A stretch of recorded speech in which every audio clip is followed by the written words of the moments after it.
जय हिंद, जय भारत दोस्तों। आज हम बात करेंगे सहायक संधि की, सब्सिडरी अलायंस की, जो भारत में लेकर आए थे लॉर्ड बेलेजली, ब्रिटिश गवर्नर जनरल लॉर्ड बेलेजली, जिनका कार्यकाल 1798 से लेकर 1805 है, जिन्हें भारत में एक संधि के लिए, एक सहायक संधि के लिए, सब्सिडरी अलायंस के लिए जाना जाता है। 1798 से लेकर 1805 के बीच में इन्होंने कुछ राज्यों के साथ सहायक संधि की, और इस सहायक संधि में हमेशा पूछा जाता है प्रीलिम्स में कि सबसे पहले सहायक संधि स्वीकार करने वाला राज्य कौन था और सबसे आखिरी में सहायक संधि स्वीकार करने वाला राज्य कौन था। लेकिन हमने पूरे राज्यों का क्रम के लिए एक फंडा इजाद किया है, और उस फंडे से हम, उस सूत्र से हम, उस फॉर्मूले से हम प्रत्येक राज्य के क्रम को जान सकते हैं कि सबसे पहले सहायक संधि स्वीकार किसने की थी, दूसरे नंबर पर सहायक संधि स्वीकार किसने की थी, और आखिरी में या मराठों में सबसे पहले सहायक संधि स्वीकार किसने की थी। हम आते हैं सीधे फंडे पर, सूत्र पर, कि पहले एक घड़ी चलती थी एचएमटी घड़ी चलती थी, और एचएमटी घड़ी में कहते हैं किसी भी घड़ी में एएम और पीएम टाइम होता है। एचएमटी की घड़ी है और उसमें एएम टाइम है, और फिर मराठों को हमने क्रम से लिखा है कि मराठों में कैसे उन्होंने सहायक संधि स्वीकार की थी। तो एचएमटी की घड़ी, भले आज ब्रांड बदल गया हो, टाइटन चलने लगा हो, लेकिन उस समय या पहले के समय में एचएमटी ब्रांड था, और उस एचएमटी ब्रांड को आधार बनाकर हमने वो सूत्र बनाया था कि सबसे पहले हमने लिखा एचएमटी एएम और पीवीएसएच। इनके निहितार्थ को हम समझते हैं कि एच बोले तो हैदराबाद, सबसे पहले बेलेजली की सहायक संधि हैदराबाद राज्य ने स्वीकार की थी, इसलिए एच फॉर हैदराबाद। फिर बेलेजली की सहायक संधि मैसूर ने स्वीकार की थी, हालांकि टीपू ने सहायक संधि को स्वीकार करने से मना कर दिया था। टीपू ने इस स्टेटमेंट के साथ बोला था कि 100 वर्ष बकरी के बच्चे की तरह जीने से अच्छा है कि एक दिन मैं शेर की तरह लड़ते हुए मर जाऊं।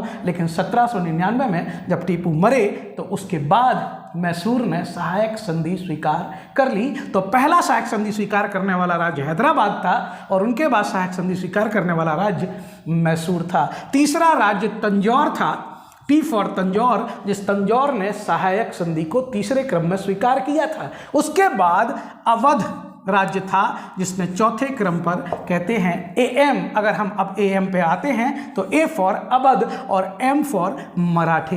एम फॉर मराठे में मराठों के भाग थे सबसे पहले, एम फॉर मराठे में मराठों के भाग, जिसको हमने लिखा है आपके पीवीएसएच। सबसे पहले फंडा हमने लिखा था HMT AM PVSH, HMT AM PVSH, HMT AM PVSH. तो इसमें पी सबसे पहले हैं पूना के पेशवा, जिन्होंने बेसिन की संधि से सहायक संधि स्वीकार की थी द्वितीय आंग्ल मराठा युद्ध के पहले, और उसी संधि के कारण हुआ था द्वितीय आंग्ल मराठा युद्ध। और फिर भोसले ने स्वीकार की थी देवगांव की संधि, सिंधिया ने स्वीकार की थी सुजी अर्जन गांव की संधि, और सबसे आखिरी में 1806 में होलकर ने स्वीकार की थी, इंदौर के होलकर ने स्वीकार की थी राजपुर घाट की संधि। तो ये बेलेजली जो सहायक संधि कुछ अंतर्राष्ट्रीय और राष्ट्रीय कारकों को लेकर आए थे। हालांकि भारत में सबसे पहले सहायक संधि को अप्लाई किया था, लागू किया था फ्रांसीसियों ने। डुप्ले ने हैदराबाद के परिप्रेक्ष्य में सबसे पहले सहायक संधि लागू की थी, लेकिन विधिवत सहायक संधि लेकर आए थे गवर्नर जनरल लॉर्ड बेलेजली, जिनका कार्यकाल 1798 से 1805 है, और सबसे पहले सहायक संधि स्वीकार की थी हैदराबाद ने, मैसूर ने, तंजौर ने, अवध ने, और कहते हैं मराठों में पेशवा, भोसले, सिंधिया और होलकर ने। जाते जाते हम बता दें कि सहायक संधि स्वीकार करने वाले राज्य को एक अंग्रेज सेना, एक ब्रिटिश सेना अपने खर्चे पर रखनी पड़ती थी, एक ब्रिटिश रेजिडेंट भी रखना पड़ता था। विदेश संबंध आप अंग्रेजों की इच्छा के अनुसार ही बनाओगे, और रक्षा संबंधी कोई भी कार्य आप अपने स्तर पर नहीं करोगे। ध्यान रखना, ये सहायक संधि को लाया गया था भारतीय राज्यों को अपने ऊपर आश्रित बनाने के स्तर पर, जिसे स्वीकार करने से दो टूक मना कर दिया था टीपू सुल्तान ने। तो ये है सहायक संधि। एक सूत्र और ट्रिक के माध्यम से, जिस सूत्र को हमने HMT की घड़ी, AM टाइम और फिर मराठों में PBSH से पढ़ा, HMT AM PBSH, HMT AM PBSH। जय हिंद, जय भारत दोस्तों।